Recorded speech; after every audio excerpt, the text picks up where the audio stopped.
Gracias por estar nueva vez en sintonía con nosotros aquí en Política Ligera, en este nuevo episodio que es muy especial en el día de hoy, pues tenemos un invitado de lujo, un invitado que nos está dando la primicia a nosotros aquí en Política Ligera, porque estaba como un poquito fuera de los medios y ahora ha iniciado con nosotros, está con nosotros en el día de hoy Abel Martínez Durán, quien es ex candidato presidencial por el Partido de la Liberación Dominicana, también aspirante a esa misma posición ahora para el 2028, ex alcalde de Santiago, ex presidente de la Cámara de Diputados, ex fiscal de Santiago. Y si yo sigo, yo creo que no termino en presentarlo. Bienvenido, gracias por estar con nosotros en Política Ligera. Yo feliz, contento de estar contigo en este programa que es ligero, pero sobre todo con una joven talentosa, con una amiga, con el futuro de este país. Qué bueno, feliz de estar aquí. Muchísimas gracias.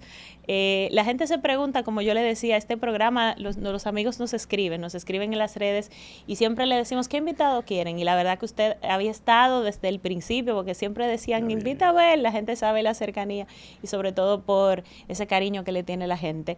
Y nos gustaría iniciar con esta pregunta, ¿cómo inicia un día en la vida de Abel Martínez? ¿Qué es lo normal en un día de Abel Martínez ahora que no está quizás, aunque está en la política, pero no activamente en la campaña? Bueno, en otras palabras, ahora que estoy un poco desempleado, ¿verdad? Ajá, que sí? Bueno, con un buen café y con disciplina. Trato también de tomar el sol en la mañana, de ver lo que pasa en el país para salir entonces empapado de lo que está pasando en República Dominicana, pero sobre todo con un buen café y con la disciplina de estar en el día a día y sobre todo sacando ese espacio para agradecer a Dios para que nos acompañe en ese día y en los planes y proyectos que tengamos. En sus redes sociales, la gente cuando comentaba y decía, invita a Abel, nosotros hemos visto que usted se ha hecho viral con esos videos orgánicos que sube, por ejemplo, en el campo, en un río, comiendo. ¿Cómo se da eso? ¿Ese es su hobby, su pasatiempo? ¿Cómo se da eso? Pasa que yo amo la naturaleza, amo el río, amo un fogón, amo la comida criolla. Y todo eso muchas veces nos lleva a que hagamos un video que en la mayoría de los casos es orgánico. De hecho, cuando uno prepara un video, aunque lo haga bien técnicamente, no tiene ese impacto. Sin embargo, yo me paro a menear una paila y yo lo aclaro. Como el del otro día, del río. En ese el me río, encantó. Sí, en el río, bueno, cogí para el río con el calor que hacía y me tiré algunas fotos, pero ese videíto lo hizo Nayoni sin yo darme cuenta. Ajá. Luego que yo lo vi, entonces dije, pero déjame subirlo. Y bueno, a la gente le gustó mucho, pero a mí me gustó más el río y me gustó más esa comida, arroz, habichuela, gallinita criolla, aguacate y un conconcito. Hablando de eso, Nayoni, que uno pues la conoce desde los medios, presentadora, pero ¿cómo es Nayoni, por ejemplo, sabe cocinar ese tipo de comida? ¿Cómo ustedes comparten esos espacios? Sí sabe, pero en el caso de arroz, habichuela, gallinita criolla, no es tan experta. Ella es más experta en carnes a la plancha, al horno, en pastas. Esos cocinados en río son buenos con la doña de ese lugar. Ah, eso es verdad. Entonces, en ese río que yo estaba, Río Sonador, hay una doña que es especialista en el lugar, cocinando esa habichuelita criolla, esa gallinita criolla, bueno, para chuparse los dedos. Usted es de Santiago Rodríguez y a veces la gente dice, Abel es de Santiago, pero usted es nativo de Santiago Rodríguez, de Monción. ¿Qué anécdota usted pudiera contarnos que haya pasado, por ejemplo, en Santiago Rodríguez con sus padres, con su familia, que le haya marcado en su vida? Que sea algo quizás que usted pueda recordar hoy en su vida de adulto, en su vida como un político exitoso, que diga, bueno, me pasó esto en la niñez y eso realmente yo lo llevo conmigo y es parte de lo que es. Bueno, a mí siempre me llamaba la atención y mi familia, mi madre, mi padre nos involucraban a nosotros los hijos, 15 hijos.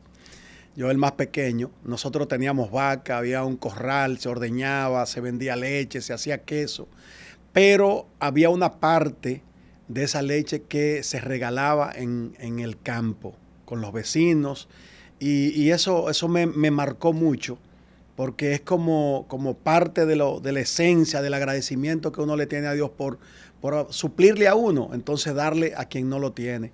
Y eso me ha acompañado y siempre yo trato de compartir de compartir con el que no tiene o con el que tiene, y en ese momento necesita que tú le des una muestra de afecto, de solidaridad.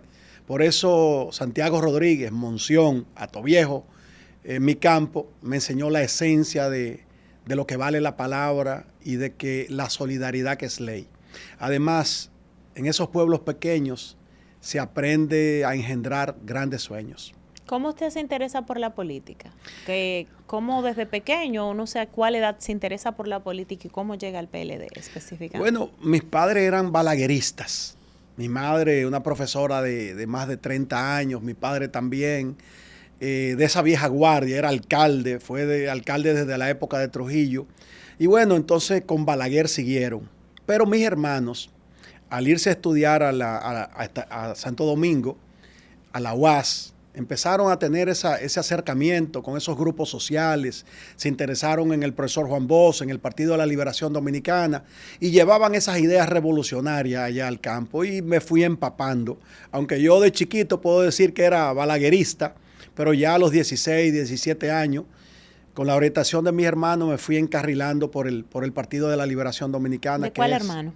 No, varios, pero sobre todo Galindo Martínez, Wilfredo Tamayo, que fue que estudiaron en la UAS. El mayor estudió en Santiago, no tenía esa influencia, pero sobre todo de ellos. Entonces iban al campo con esas ideas del profesor Juan Bosch, aunque en esa época todavía el Partido de la Liberación Dominicana apenas iniciaba, pero nos fuimos empapando, inculcando de ahí, y ya luego en Santiago, en el Máximo Cabral, un organismo del PLD, me organicé y dirigí los jóvenes, dirigí el programa de televisión del partido, y por ahí iniciamos la carrera política. Usted estudió Derecho. ¿Por qué se interesa en el derecho? Bueno, yo leí un libro que se llama Sala de Jurados, Samuel Leswick, algo así, el autor, y bueno, era un abogado defensor en Estados Unidos, y él con su maestría siempre lograba como defender a su cliente. Convencía al jurado o buscaba fallas en el sistema y defendía entonces a quienes eran sus clientes, o él era el abogado de ellos. Eso me fue motivando un poco, y entonces me inscribo en la carrera de Derecho. Ya un hermano había estado haciendo la carrera de Derecho y bueno, me gradué de abogado. Y si no hubiese sido abogado, ¿cuál otra carrera usted hubiese tomado? ¿Qué hubiese sido? Yo creo que ingeniero. Creo que ingeniero, porque ser ingeniero, o sea, es como convertir en una obra que primero está en un papel, bueno, que primero está en la mente. Y recuerdo en mis 8 años como alcalde de Santiago, muchas de esas obras que nosotros hicimos, las hacíamos en la mente, se las transmitíamos al equipo de profesionales, de ingenieros, de arquitectos, y la llevaban al papel, la llevaban al plano, y luego entonces la construíamos. Y eso yo lo disfrutaba. No solamente desde que la pensaba, sino hasta que la inauguraba y que la gente podía disfrutarla. Creo que ingeniero. Tengo 2 hermanos ingenieros también civiles. Ah, ok. Comparten entonces esa misma pasión. Sí. ¿Cuáles son, por ejemplo, de sus hobbies? Cuando usted no está en la política, ¿cuál es un hobby que es uno? Yo lo sé, pero lo digo para la gente. Ganar en domino. Y si el domino está acompañado con un cocinado, como te decía, criollo, exquisito. Yo creo que en el domino es de mucha estrategia, pero sobre todo en domino no gana el que más habla, sino el que más piensa, el que más elabora, el que tiene la estrategia, y entonces es que lleva a uno a ganar. O sea que en el domino hay que tener estrategia, también como en la política. Se parecen un poco. ¿Cuál es un momento, por ejemplo, para usted relajarse y decir, bueno, como cuando uno dice, me voy a resetear y me voy a apartar? ¿Cómo son esos momentos? ¿Qué usted hace, por ejemplo, cuando necesita hacer como un reseteo, una planificación? Y entonces dice, me apagué aquí y hago, y luego inicio. Bueno, con la familia, con los amigos, uno tiende a apagar el teléfono, hacer alguna actividad, como te decía, el domino, una parrillada, un guiso, un rabo encendido, a hablar, a disfrutar, a compartir en familia y en amigos. Es el momento donde uno, como quien dice, se conecta a la tierra. La política, nosotros aunque aquí en Política Ligera siempre hacemos preguntas muy personales, en la política ciertamente uno puede, con los políticos es imposible no hablar de temas políticos. Y hay algo que a mí me llama poderosamente la atención y es el hecho de que la gente sabe, o la gente quizás que está ligada a la política, uno siempre en el trayecto ve muchas cosas en los pueblos, en los lugares que uno visita. ¿Qué anécdota a usted quizás le haya marcado, que haya visto en un pueblo, en un recorrido, de esos recorridos que se hacen, ¿verdad?, las diferentes provincias, que usted le haya marcado y aún lo lleve con usted? Son muchas, pero yo te puedo decir, en una comunidad, si mal no recuerdo, que le dicen Gonzalo, en Atomayor o Monte Plata. Me senté con una familia y el padre de familia, junto a la esposa, nos decía que todos los días se levanta a las 5 de la mañana para poder buscar en el día a día el alimento de sus hijos. Y yo le pregunté, pero ¿y cuando, si a usted le da gripe y no puede salir a trabajar? Entonces la respuesta que me dijo, bueno, si los vecinos se apiadan de nosotros, entonces comemos. Y aunque yo me acuerde de ese hecho, me impactó porque no solamente es un caso aislado, eso pasa en muchos rincones del país. Y yo veía, sobre todo en esa pareja, deseo de echar para adelante. No es porque no eran trabajadores, se levanta a las 5 de la mañana y regresa a las 6 de la tarde, sacrifica el tiempo con su familia. Pero ¿por qué las oportunidades a gente como ellos, trabajadores, jóvenes, no les llega? ¿Qué pasa?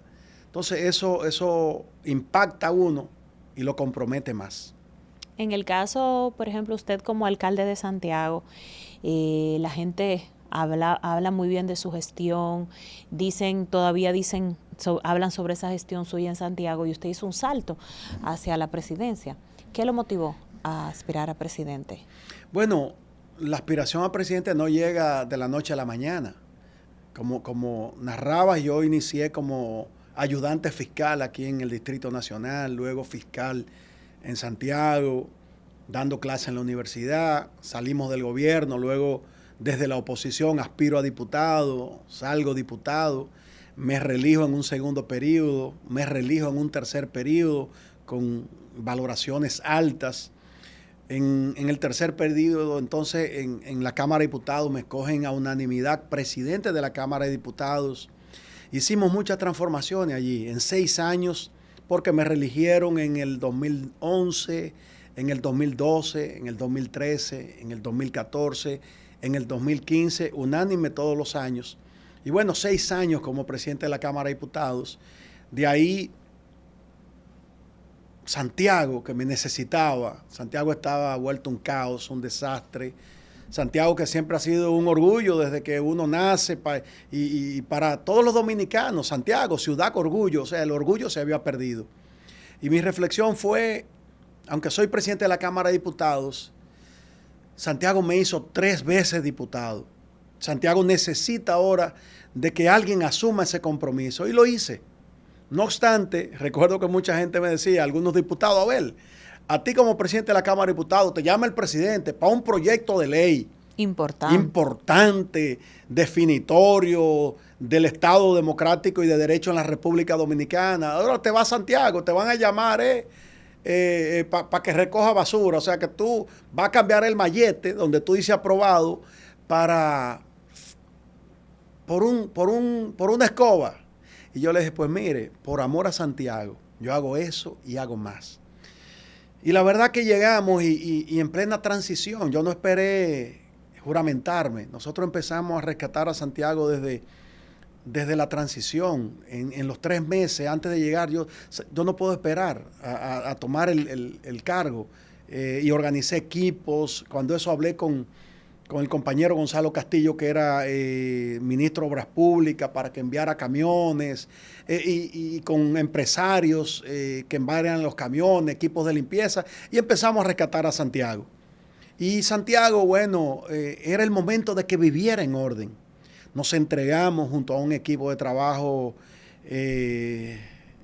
maravilloso y logramos no la magia, logramos la transformación necesaria de una ciudad que te daba vergüenza a una ciudad orgullo en República Dominicana y modelo de gestión municipal en América Latina y en el Caribe. Lo hicimos de corazón, lo hicimos con esfuerzo, con voluntad, convertimos a esa institución obsoleta, llena de procesos primitivos, la convertimos en la mayoría de los 8 años, fue la número 1 en el SIGMAS municipal, que mide la transparencia, que mide la eficiencia, que mide el uso de los recursos del pueblo en esa administración, que mide los portales de transparencia. Una puntuación que no bajó de 97, muchas veces 99, en todo lo que tenía que ver con la transparencia, que reciente nos entregaron los primeros 4 años de gestión, y aunque involucra unos 6 meses de la gestión anterior, antes de nosotros llegar, los hallazgos que encontraron los corregimos, las observaciones las cogimos y todas las explicaciones las dimos con transparencia. Y ya pedimos que nos auditen los próximos 4 años, los 2020, 2024, porque creo en la transparencia, creo en la honestidad en la función pública. Aunque a veces también da pena cuando tú ves miles de millones y se habla de miles de millones en desfalco de instituciones públicas o de personas y tú dices, caramba, ese dinero pudo convertirse en obras, pudo convertirse en oportunidades. ¿Qué está pasando? Y ahí es que ese compromiso con la República Dominicana tiene que seguir.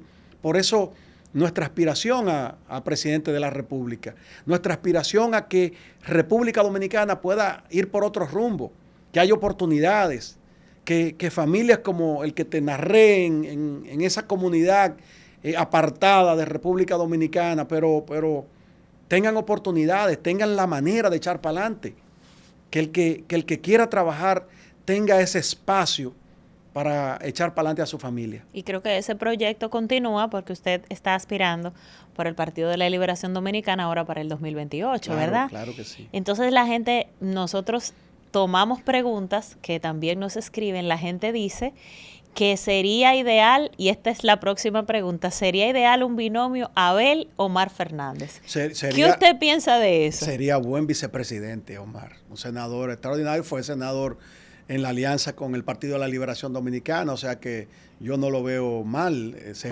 vería la posición, porque la gente lo que dice, bueno, es un binomio de los dos, Abel presidente, Omar vice, o Omar presidente, bueno, Abel vice, pero es un buen binomio entre los dos. ¿Qué usted piensa de eso? Yo creo que sí, es un joven talentoso de República Dominicana, amigo nuestro, un senador excepcional. En este momento fuera un vicepresidente extraordinario y en un futuro lo que el pueblo diga también, porque tiene las condiciones y las cualidades necesarias para asumir cualquier responsabilidad. Aunque hablamos, como decimos, siempre hablamos de los temas personales, no podemos dejar de hablar un poquito de la política. ¿Cómo usted ve actualmente sus aspiraciones y el Partido de la Liberación Dominicana específicamente? Creo que tenemos un gran reto en el PLD.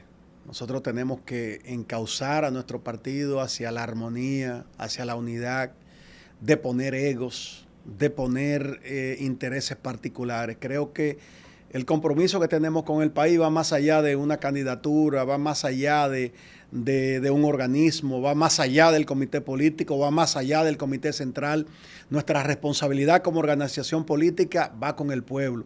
Y esa responsabilidad que debemos tener con los principios que enarbolamos nosotros desde la fundación del partido por el profesor Juan Bosch, es esa responsabilidad que nos debe llevar a buscar la manera de que en el 2028 seamos competitivos y que tengamos la oportunidad de ganar, porque el país merece otra cosa, el país merece otro rumbo que no sea el que el PRM lo ha llevado en estos 6 años y que lo llevará al concluir 8 años. La República Dominicana no va bien. Si vemos los casos de corrupción, si vemos lo mal que va la educación, la inseguridad del país, no importa que presenten cifras o números, en República Dominicana no va bien. Si estuviera bien, no fueran las cifras más altas de jóvenes yéndose en yola, yéndose en la vuelta por México, cometiendo actos delincuenciales. Cuando eso pasa es porque no hay oportunidades. Y al país eso es lo que necesita, un gobierno que sea gerente, que sea eficiente, que predique con la palabra, pero que ejerza con el ejemplo. No solamente es hablar, no solamente es tener planes, es aplicarlos y que esa aplicación nos lleve a resultados positivos. ¿Qué es lo que el pueblo quiere? Vivir dignamente. ¿Qué es lo que el pueblo está haciendo? Sobreviviendo. Y eso no es justo, ni es lo que merecemos nosotros que estamos en un país maravilloso, extraordinario, lleno de oportunidades, de riquezas, que podemos convertirnos en un país, si lo administramos bien, a otro nivel, compararnos con países desarrollados. Hoy no podemos hacerlo. Hoy nos metemos a los barrios, hoy nos metemos a los campos y hay desolación, hay pobreza, la gente viviendo de manera indigna. No es justo, ni es lo que queremos. La gente dice, y yo creo que, porque lo hemos visto también en encuestas, que usted como figura está un poco por encima de la marca PLD. Entonces, mucha gente, que yo lo he vivido también, dice, bueno, yo prefiero a Abel, pero vamos a ver qué pasa con el tema PLD. Y ciertamente ahora hay una contienda. ¿Cómo usted se ve, por ejemplo, hacia el 2028 en ese sentido? Si usted entiende que lo de la sentencia del Tribunal Constitucional probablemente ya se pongan de acuerdo. ¿Y cómo usted ve ese proceso? Bueno, en el PLD estamos conminados a buscar la mejor solución. Y obviamente que la mejor solución es lo que el pueblo quiera que el PLD haga para darnos la oportunidad en el 2028. Nosotros tenemos que pensar en gobernar, no en manejar alguna estructura a lo interno del Partido de la Liberación Dominicana.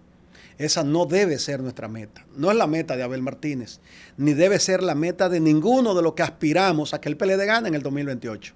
Sea con María, sea con Juana, sea con Abel, sea con Pedro, con quien sea que el pueblo se identifique, sea a lo interno del partido, porque igual nosotros tenemos un padrón amplísimo, pudiera determinarse entre los miembros del Partido de la Liberación Dominicana, pero sobre todo que quien resulte ganador pueda conectar con el pueblo. Estamos obligados a tener un candidato o una candidata presidencial en el Partido de la Liberación Dominicana que conecte con el pueblo, porque si no, el pueblo no nos va a dar la oportunidad y tenemos una oportunidad de oro ahora en el 2028. No son las condiciones del 2024.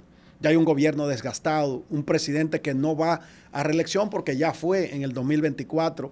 Ya el pueblo que le dio la oportunidad al PRM en los primeros 4 años se ha dado cuenta del error que han cometido. La situación se está yendo de las manos. El país necesita otro rumbo, necesita otro gobierno y necesita a un PLD que nos pongamos de acuerdo. Y hablando de conectar con la gente, yo creo que alguien que ha conectado mucho con la gente, sobre todo en el tema político, es Nayoni. La vemos que ha hecho quizás esta transición de no ser tan política, pero sí estar siempre a su lado y que conecta muy bien con la gente. ¿Cómo usted lo ve? ¿Cómo ella ha logrado hacer tan buena conexión con la gente en tan poco tiempo? Bueno, quizás? Ha sido un extraordinario apoyo, aún con sus méritos. La política siempre está como llena de tempestades. Entonces, en muchos momentos ella ha sido ese faro de luz que hace que uno no pierda el rumbo. Ha sido un apoyo extraordinario y como mujer la valoro, como pareja la valoro enormemente y ha sido un papel fundamental en nuestras aspiraciones. ¿Cómo ustedes han logrado, por ejemplo, hacer esta combinación de que ella, por ejemplo, está en los medios, aquí en Santo Domingo, por ejemplo, pero también nosotros la veamos muy pendiente en actividades en la alcaldía de Santiago, estando usted en Santiago? Hacen vida tanto allá como aquí. ¿Cómo ustedes logran combinarse en ese sentido? Sí, bueno, es un reto, muchas veces es un reto, pero es cuestión también de organizarnos, de disciplina, de priorizar, y eso es lo que hemos hecho. Cuando yo tengo que apoyarla en su carrera profesional, yo estoy en primer lugar. Cuando ella tiene que hacerlo conmigo, ella siempre también ha estado en primer lugar y valoramos esos espacios, aunque sean diferentes, pero tratamos de llevarlo en la mejor armonía posible y y de acuerdo a ambos. Abel Martínez como padre y el tiempo que ocupa la política, ¿cómo usted logra hacer con eso? Bueno, hay que saber hacer esa conexión y eso ayuda a que uno pueda valorar, pueda pensar desde los niños, pensar desde la inocencia, pensar desde la esperanza, porque al fin y al cabo no podemos darle nada al país si no pensamos en lo que le vamos a dejar como legado a nuestros hijos. En el caso de su vida política exitosa y sus éxitos políticos, siempre uno logra decir, bueno, pues hay algo o un libro o una película que quizás le haya marcado o que sea quizás su referente para el éxito que usted ha logrado en la política. ¿Qué libro o qué película o qué historia usted puede identificar? Tengo que hablar del profesor Juan Bosch, no solamente como político, sino el referente que fue con sus principios, con su dignidad, con su honestidad y cómo ejerció esa conciencia de él reflejada en la vida pública.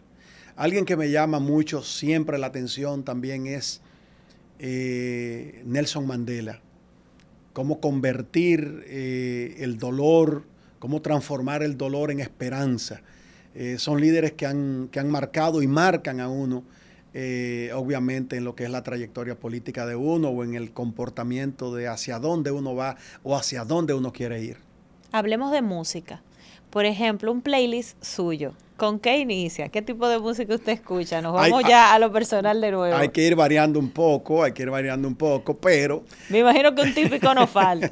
Bueno, ahí está Anthony Santos, Raulín, hay muchos, pero hablando de canciones, me gusta mucho Ricardo Arjona, Alejandro Sanz, bueno, Pablo Alborán, Santiago Cruz, pero de ahí Andrea Bocelli y... No podemos olvidarnos de la vieja guardia, José José, Julio Iglesias, Rafael.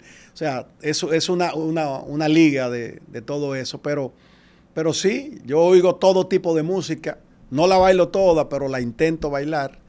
Pero sí, me gusta la música. Si habláramos, por ejemplo, de la música actual, de la música urbana, usted ha conectado muy bien con los jóvenes. ¿Cuál artista urbano, por ejemplo, usted aunque sea sabe algo, se escucha aunque sea una canción? Yo me sé muchas canciones, lo que pasa a veces yo confundo, pero está súper pegado Bad Bunny, por ejemplo, pero si vamos aquí, Mozart La Para, el Lápiz Consciente, todos, yo lo escucho todos. Usted conecta mucho con los jóvenes. ¿Qué usted entiende, por ejemplo, que quizás se ha dejado de hacer por los jóvenes, conecta muy bien con ellos? ¿Y qué usted entiende que debería de hacerse de manera particular y en el caso, por ejemplo, que usted llegara a ser presidente? Yo creo que a los jóvenes lo que hay que presentarle esas oportunidades que ellos anhelan. Cuando tú eres joven, tú lo que quieres es, si te gradúas, tener un empleo, o antes de graduarte, tú emprender un negocio. El joven lo que necesita es apoyo. Lo que necesita es la mano amiga con políticas públicas que le digan, tú ves lo que tú estás pensando, el gobierno te apoya. ¿Cómo? Bueno, hay muchas maneras de apoyar a los jóvenes en República Dominicana. Lo primero que hay que garantizarle a la juventud es una educación de calidad. Que sepan que al educarse podrán formarse y en esa formación podrán tener oportunidades. ¿Pero qué estamos haciendo? ¿Lo estamos orientando? No. Las oportunidades que hay ahora en el mundo, que no necesitan que tú tengas ni siquiera una visa para tú ser programador de una empresa en Estados Unidos, tú puedes hacerlo desde acá. Pero ¿qué le estamos diciendo a esos jóvenes desde ahora? No le estamos diciendo nada, no lo estamos orientando, no le estamos enseñando a que las herramientas modernas y tecnológicas la aprendan a usar para que tiren para adelante. Muchas veces y ahora existe una alta deserción escolar. ¿Por qué deserción escolar si hay un 4% de la educación que los recursos sobran? ¿Por qué hay una mala calidad en la educación? ¿Por qué no implementamos en educación el sistema STEM? ¿Por qué no los orientamos y pudiera ser una especie de materia la programación como una opción de enseñar al joven estudiante a adecuarse a los tiempos modernos. Hay una cantidad de empleos, oportunidades que no lo estamos aprovechando. El joven quiere un buen empleo porque quiere ganar dinero, porque tiene una novia, porque quiere comprarse un carro, porque en un futuro quiere hacer una familia o quiere emprender un negocio y lo primero que va en impuestos internos tiene que pagar por un anticipo que se le van sus ganancias o que tiene que coger prestado y que si no paga a tiempo también tiene una mora. No, vamos a poner en manos de la juventud dominicana esas oportunidades para que echen para adelante. Y yo estoy seguro que eso lo que va a ayudar es a que haya más empleos, a que haya menos delincuencia, a que las sociedades sean más seguras, a que podamos vivir más dignamente, porque ese joven cuando empieza a trabajar, cuando tiene la oportunidad, ayuda a su familia, se paga su carrera universitaria. Entonces creo que se necesita que los escuchemos, pero en el idioma de los jóvenes.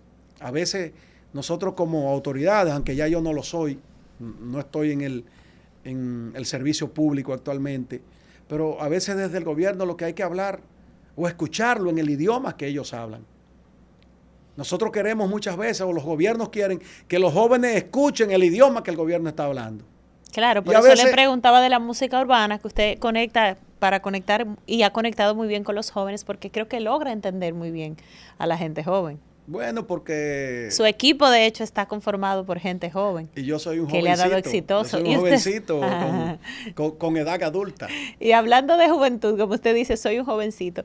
¿Qué pudiera usted decirnos, por ejemplo, una frase, una enseñanza de sus padres que quizás ese valor lo ha mantenido a través del tiempo y que también es parte de su éxito? Bueno, la palabra. Cuando tú dices algo, eso debe acompañarte en tu conducta toda la vida. Tener palabra. Y que esa palabra no sea vacía, sea una ley de vida. Lo que tú hablas, también lo lleves a ejercerlo. Pero ejercer también esa palabra y esas acciones dentro de esos parámetros de honestidad.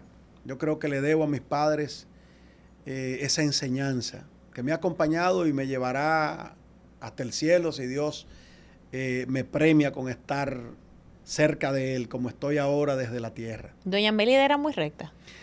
Y mi padre también. Era una combinación. Mi padre era muy por la línea. Mi madre también, pero mi madre era el amor.